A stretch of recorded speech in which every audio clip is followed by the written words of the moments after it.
Let's go to MSNBC reporter Michael Schnell in Manhattan, MSNBC reporter and co-host of The Weekend, Antonia Hilton in Brooklyn, and senior editor at The City, Harry Siegel. So, Antonia, what are you hearing in the great borough of Brooklyn? Well, Katie, I actually have met a couple of your fans here. We're at PS 270 in the Clinton Hill area, and this is a pretty diverse group of voters in this neighborhood. I hope you can see behind me here, the lines here at this spot have been consistently long all day, and election workers here who say they've been doing this for several cycles, they have a lot of experience with this, they've described being surprised at the energy, but also the youth that have consistently streamed through the door today. A lot of the Democratic strategists that I've been speaking to have been surprised by the strong youth turnout that we've seen through the period of early voting. The question for them this morning was, well, is that going to hold today? And so far, they're starting to think that that's absolutely going to be the case, and they believe that that's very good for Mamdani. Take a listen to a conversation that I had with a younger voter in his 30s named Carl just a bit ago. People are really tired of being talked down to. I think you see it on the right a little bit, where there was, this rejection of the establishment conservatives. They would call neocons, and even people as respected as like John McCain traditionally were being lambasted by, these kind of like alt-right, but now, very much kind of in mainstream right. Figures, and I think you're starting to see some of that a little bit on the left, and hopefully, what happens on the left is less destructive than what's happening on the right, but I'm hopeful for Zohran's campaign, or his mayoral term. And Katie, I have to tell you, it's not just young people who are coming here hoping to send a message to the Democratic Party by supporting Zohran Mamdani. I had a conversation with a 73-year-old lifelong New Yorker here who was furious with the Democratic establishment that he has supported in the past. He was voting for Mamdani, but really was almost less focused on Mamdani and what he expects from him in the coming years, and more focused on figures like Hillary Clinton or Chuck Schumer, who he blames as essentially paving the way and laying over and allowing Trump to return for a second term, for Republicans to be so dominant at this point. And so that anger for everything from the cost of living to just the way in which voters want to take back control of the party from establishment figures who they think believe that they are the ones who get to determine the future of the party. Both of those things are very much at play here in this election. As much as it is about policy for many people, it's also about sending a message.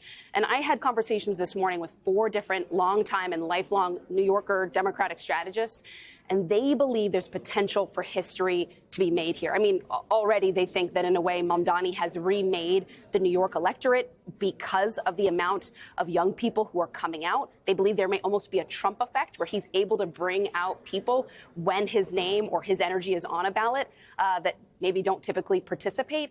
And that's part of what they're going to be keeping an eye on for tonight, Katie. That is really interesting. You see a ton of Zohran campaign posters in all parts of Brooklyn, a lot of windows bearing them, and I'm not surprised to hear that from the voters that you're talking to.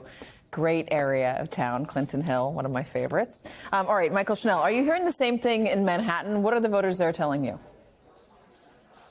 Yeah, Katie, I'm here in Midtown Manhattan right now at the High School of Art and Design. You can see behind me a lot of folks shuffling in, a bit more crowded earlier today before people went to work and then during lunch breaks. But we've still seen a steady stream of voters here at this polling place. I've spoken to a number of voters with interesting thoughts. I want to tell you about 2 Cuomo supporters. I spoke to one Cuomo supporter. His name is David. He's a younger voter, and he talked about that he's actually a registered Republican, but he's voting for Andrew Cuomo in this election because he believes that it's his only choice. That's pretty much how he put it. I asked him about that Trump endorsement. He says he agrees with what the president said, that Cuomo is the right decision at this moment. I also spoke to a longtime Democrat who typically votes with the party. Her name is Margot. She told me that this time around, though, she's supporting Cuomo, even though Mamdani won the nomination, because she's concerned about the level of experience she has. Katie, take a listen.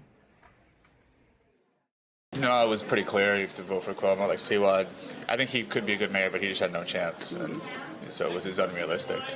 So I'd rather, the better of 2 not great options because I think if Mamdani wins, the city's toast. I do not like that he is not able to do budgets. He doesn't know how to manage people. He's not experienced with New York City, even if he grew up here. Now, Katie, those are just two of the more than 1,800 voters who have been voting at this polling place, two of the nearly 1.2 million New Yorkers who have already voted in this mayoral race. That's according to the New York City Board of Elections at this moment. So clearly a lot of enthusiasm, but we got to see polls close at 9 p.m. Surely a high stakes race here in the Big Apple. Yeah, 9 p.m. Lots of time left to vote. And a lot of people already voted, Harry. I got in line. I voted early a couple days ago, and there was a line. There was a line for days at my early polling site. And you look at those numbers that we just had on the screen, nearly 750,000 people voting early in an off-year election. What does that tell you? There's a ton of enthusiasm here. There's clearly new voters turning out, and that's good for Mamdani. But everyone is turning out. Boomers were actually the group that turned out the most during early voting, just followed by millennials, who after the boomers, the first weekend were everywhere. The millennials kept rising and rising. You know, your reporting seems to indicate, and ours at the city, that there's a lot of that today with younger people. But we're going to, I suspect, clear 1.5 million votes. We might even approach the 2 million. Nearly we had when it was Dinkins versus Giuliani, and it felt apocalyptic. So even though it's a three-way race, and Mamdani seems to have a lot of room with two people splitting the anti-Mamdani vote, even if Sliwa support is going away, people are really turning out. And if he can break 50% Mamdani, it would be quite a remarkable mandate. If Cuomo makes this closer than expected, that there's some silent majority, to borrow a phrase, that'd be very interesting. So we had a reporter in Brooklyn, we had a reporter in Manhattan. We did not have a reporter in Staten Island. How's Staten Island breaking? I mean, I would imagine it's going to be predominantly Cuomo. Am I wrong about that? Or is it Sliwa? Are they turning out in large numbers for early voting? They did turn out, especially in the North Shore, with early voting.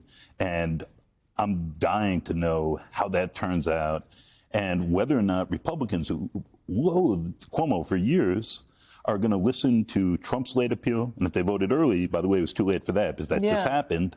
And whether or not they're going to go with Sliwa and some sort of party principle, or Cuomo is the person who can maybe stop Mamdani.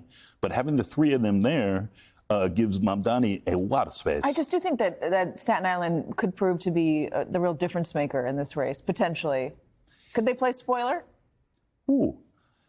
Staten Island has a fascinating history of playing spoiler. Rudy wins in '93 maybe because Staten Island secession is on the ballot. And so they turn out in massive numbers. Not to get too deep into the weeds, but they're active. They're interested. But I think everyone is active and interested. So traditional places, the Upper West Side or Park Slope or wherever, but every corner of the city you look at, immigrant neighborhoods, Jackson Heights or Kensington, everyone is turning out. And wherever this goes, that's actually a beautiful thing, and in some ways a credit to Mamdani for activating new voters and then waking up a lot of sleepy voters who are suspicious of him at the same time. I think you're totally right. It has been a really impressive election cycle so far in this off-year election, even though on the ballot here in New York is changing it from off-year to on-year elections so that you're voting alongside of the national elections. We'll see.